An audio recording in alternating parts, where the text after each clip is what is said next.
Hello दोस्तों, नौकरी वाला के डिजिटल प्लेटफॉर्म पे आप सभी का स्वागत है। आज हम बात करेंगे यूजीसी नेट के बारे में। जैसा कि आप सभी को पता है कि यूजीसी के द्वारा नेट का एग्ज़ाम साल में 2 बार लिया जाता है, एक दिसंबर में और एक जून में। तो जून 2024 के लिए आवेदन की प्रक्रिया प्रारंभ कर दी गई है और इसके लिए आप आवेदन कर सकते हैं 20 जुलाई से लेके आप आवेदन कर सकते हैं 20 जुलाई से लेके ये आप देख सकते हैं कि 20 अप्रैल से लेके 10 मई तक आप आवेदन कर सकते हैं। और इसमें अगर कुछ फॉर्म एग्ज़ाम फ़ी जमा करने की अंतिम तारीख है 11 मई। और इसका फ़ी की बात की जाए तो जनरल के लिए और ईडब्ल्यूएस के लिए 1150 रुपया, ईडब्ल्यूएस अनरिजर्व और जनरल के लिए 1150, ईडब्ल्यूएस ओबीसी के लिए 600 रुपये और एससी एसटी के लिए 325 रुपये।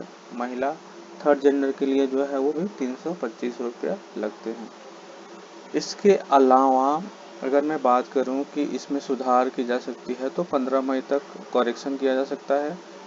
और जहां तक एग्ज़ाम की बात है तो ये एग्ज़ाम आपको 16 जून को आयोजित होगा। इस बार जून 2024 का जो पेपर होने वाला है 2024 का जो पेपर होने वाला है जून में नेट का, वो आपको OMR बेस्ड एग्ज़ाम होगा, यानी कि पेपर बेस्ड एग्ज़ाम होगा।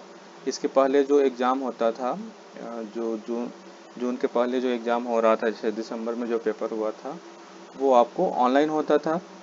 लेकिन अभी जो पेपर होगा वो आपको ऑफलाइन एग्ज़ाम होगा और एक ही दिन एग्ज़ाम होता है। इस तरह एक ही दिन एग्ज़ाम होगा।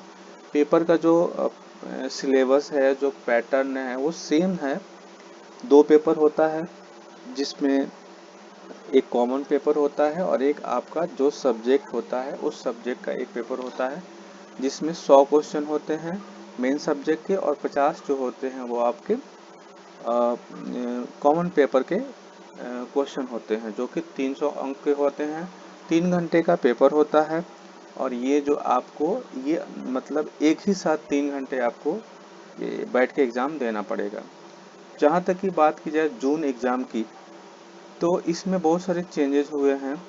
जैसे मैं बात करूं तो पहले जो पेपर होता था वो 2 चीज़ों के लिए होता था। एक तो आपको जेआरएफ और एक होता है नेट के लिए। लेकिन इस बार क्या हुआ है कि यूजीसी ने इस बार एक सुविधा दी है कि जैसे पीएचडी में एडमिशन के लिए बहुत सारे कॉलेज के द्वारा, स्टेट यूनिवर्सिटी और सेंट्रल यूनिवर्सिटीज़ के द्वारा अलग अलग इंट्रेंस टेस्ट लिया जाता था जो स्टूडेंट नेट नहीं करते थे उनके लिए।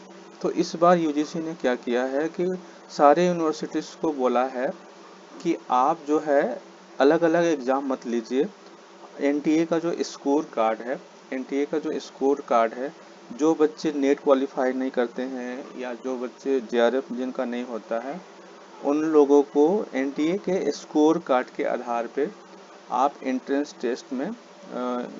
टेस्ट मत लीजिए। उसी स्कोर कार्ड के आधार पे उनको शॉर्ट लिस्टेड करके और वाइवा लेके आप उनका एडमिशन ले लीजिए। तो ये एक फैसिलिटी है। तो इसीलिए अब जो एनटीए के द्वारा जो रिजल्ट दिया जाएगा वो 3 फॉर्मेट में दिया जाएगा। इसमें क्या है कि 3 कैटेगरी होगा। एक वह कैटेगरी होगा जिसमें जो बच्चे जेआरएफ और असिस्टेंट प्रोफेसर दोनों पास होंगे तो वो आपको एलिजिबल होंगे जेआरएफ के लिए, असिस्टेंट प्रोफेसर के लिए और पीएचडी में एडमिशन के लिए, तीनों में एलिजिबल होंगे। कैटेगरी 2 में वैसे बच्चे जो सिर्फ जेआरएफ, सिर्फ असिस्टेंट प्रोफेसर यानी कि नेट का एग्ज़ाम पास करेंगे, तो वो बच्चे भी पीएचडी एडमिशन के लिए एलिजिबल होंगे। और एक कैटेगरी होगा तीसरा जिसको नाम दिया गया है एडमिशन टू पीएचडी ओनली। इसमें जैसे किसी बच्चे का जेआरएफ नहीं हुआ, किसी का असिस्टेंट प्रोफेसर का कट ऑफ वो पार नहीं किया, तो उन बच्चों का भी एक स्कोर कार्ड जारी किया जाएगा जो कि पीएचडी एडमिशन के लिए एलिजिबल होंगे और इसी स्कोर कार्ड के आधार पे जो स्टेट यूनिवर्सिटीज़ हैं या सेंट्रल यूनिवर्सिटीज़ हैं उनके द्वारा जो है एडमिशन लिया जाएगा। सिर्फ उसमें आपको उनका वाइवा होगा और इस स्कोर कार्ड का उस वाइवा में और एडमिशन प्रोसेस में 70% का वेटेज मिलेगा। तो इन दोनों स्कोर कार्ड को मिला के फाइनल जो शॉर्ट लिस्टेड होगा उसके बेस्ड पे जो आपको पीएचडी में एडमिशन आप डायरेक्ट ले सकते हैं। ठीक है, तो इसके बाद से यहाँ दिया है the candidate qualify under the category 2 and category 3 the marks obtained in the net will have 70% weightage and 30% will be based on the performance in the interview viva conducted by the universities. PhD admission will be based on the combined merit of net marks and the marks obtained in the interview viva bias. जैसा कि मैंने कहा कि जो category 2 और category 3 के जो students होंगे अगर वो अप्लाई करते हैं तो उनका जो स्कोर कार्ड है उसको 70% वेटेज दिया जाएगा और 30% जो है वो आपको जो एग्जामिनेशन होगा उसका वाइवा के आधार पे आपको पीएचडी में एडमिशन दिया जाएगा। अगर मैं बात करूं इसके बाद एग्जामिनेशन की, तो इस बार जो है examination shall be conducted in the OMR seat only. मतलब इसमें एग्ज़ाम जो होगा वो OMR सीट के आधार पे एग्ज़ाम किया जाएगा। जो पेपर की मैं बात कर रहा था, तो पेपर 1 जो होता है वो 50 क्वेश्चंस का होता है और पेपर 2 जो होता है वो 100 क्वेश्चंस का होता है। टोटल 300 मार्क्स होते हैं। निगेटिव मार्किंग इसमें नहीं होता है।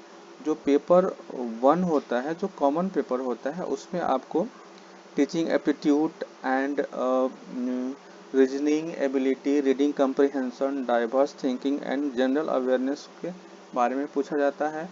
और जो पेपर 2 होता है उसका सिलेबस जो है यूजीसी के वेबसाइट पे आपको मिल जाएगा।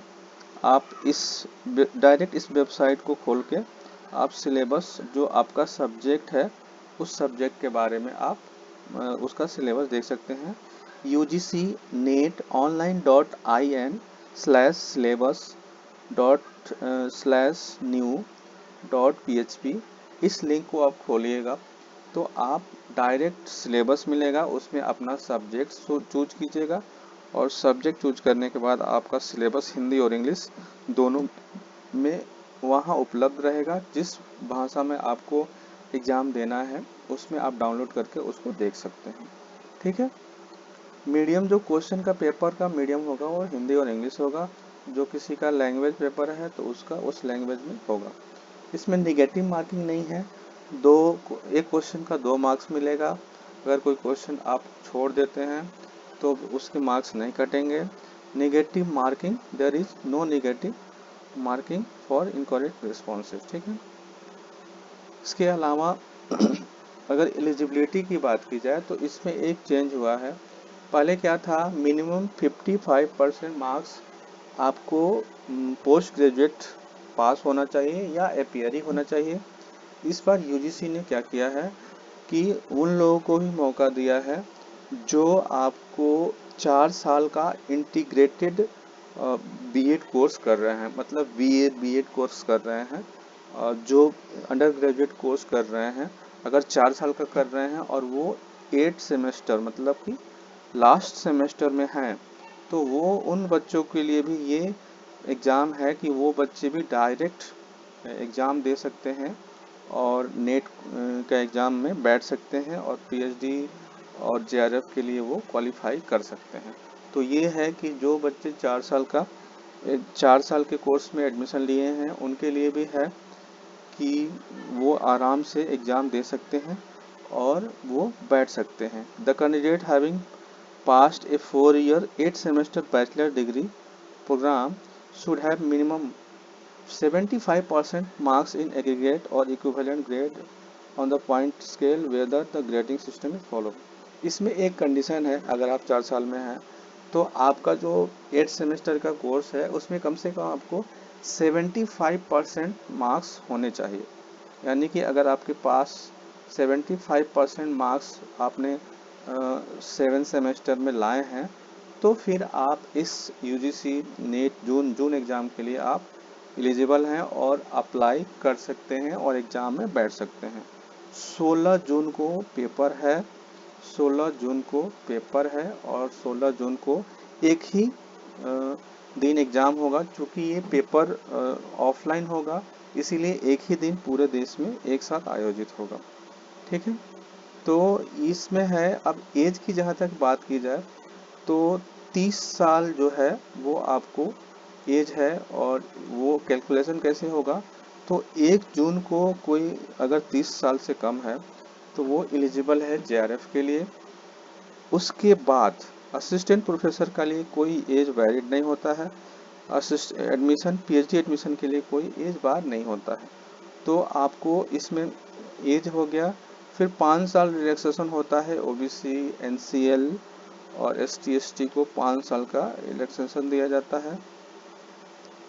उसके अलावा इसमें कुछ नहीं है, रिजर्वेशन की बात है तो इसमें ये दो है। तो मुख्य रूप से यही बात है कि अगर आप यूजीसी नेट का एग्ज़ाम देना चाहते हैं और असिस्टेंट प्रोफेसर बनना चाहते हैं तो आपको इस एग्ज़ाम में बैठना चाहिए। एग्ज़ाम के फॉर्म के एप्लीकेशन की प्रक्रिया शुरू हो गई है और अब आप एग्ज़ाम दे सकते हैं। एग्ज़ाम जो है वो 16 जून को है और इसमें कौन कौन अप्लाई कर सकता है, तो जिनका मास्टर्स यानी कि पीजी हो चुका है या जो लास्ट फाइनल ईयर में हैं वो सब अप्लाई कर सकते हैं। अपेयरिंग में एग्ज़ाम दिया जाता है।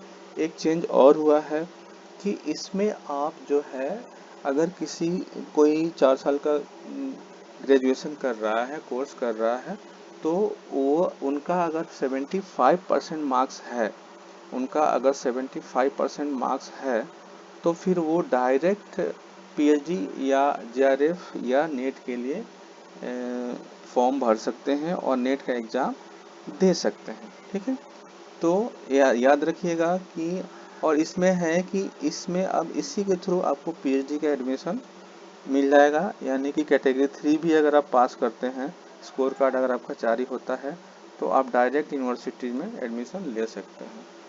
तो 16 जून को एग्ज़ाम है, एग्ज़ाम की प्रक्रिया स्टार्ट हो गई है। फॉर्म भरने की लास्ट जो डेट है वो आपको है यहाँ, फॉर्म भरने की जो लास्ट डेट है वो 10 मई है। तो अभी अप्लाई कीजिए और एक असिस्टेंट प्रोफेसर बनने के सपने को साकार कीजिए। धन्यवाद।